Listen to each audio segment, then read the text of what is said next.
আসসালামু আলাইকুম।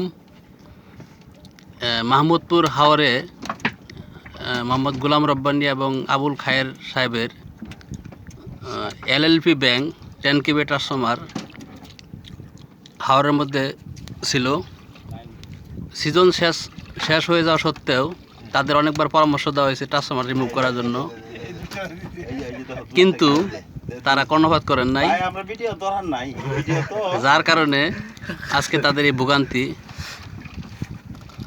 সুরে নিরিবিলি পরিবেশে হাওরে একটা ট্রান্সফরমার বডি ট্যাঙ্ক আছে, কিন্তু ভিতরের যে কয়েল সম্পূর্ণ নিয়ে চলে গেছে।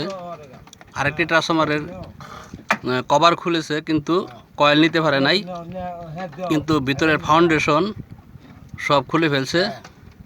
আরেকটি ট্রান্সফরমার অক্ষত অবস্থায় আছে। আজকে তাদের অভিযোগের প্রেক্ষিতে টলার যুগে এসে ট্রান্সফরমার রিমুভ করা হয়, কিন্তু তাদের শুভবুদ্ধির উদয় হয়েছে ঠিকই, কিন্তু তাদের সব কিছু ধ্বংস হয়ে যাওয়ার পরে এখন ট্রান্সফরমারের লোডের তার, সোর্সের তার, তারপরে ট্রান্সফরমারের সকেট এগুলি খুলে রিমুভ করে গ্রাফ প্রান্তে বুঝিয়ে দেওয়া হয়। তারা এখন পানিতে নেমে, গোলাম রব্বানী ভাই পানিতে হাবুডুবু খাচ্ছে, আর আবুল খায়ের ভাই খালি গায়ে পেন্টু লুঙ্গি কাঁচা মেরে, লুঙ্গিকে পেন্টু বানিয়ে ফেলেছে, লুঙ্গি কাঁচা মেরে তার গুছাচ্ছে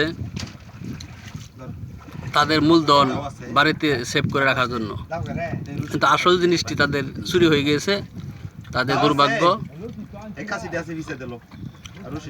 যদি তারা আমাদের এই পরামর্শগুলি শুনতো, তাহলে এই অনাকাঙ্ক্ষিত ঘটনা ঘটতো না। যা করার কিছুই নেই, সৃষ্টিকর্তা যা করেন ভালোই করেন। খোদা হাফেজ।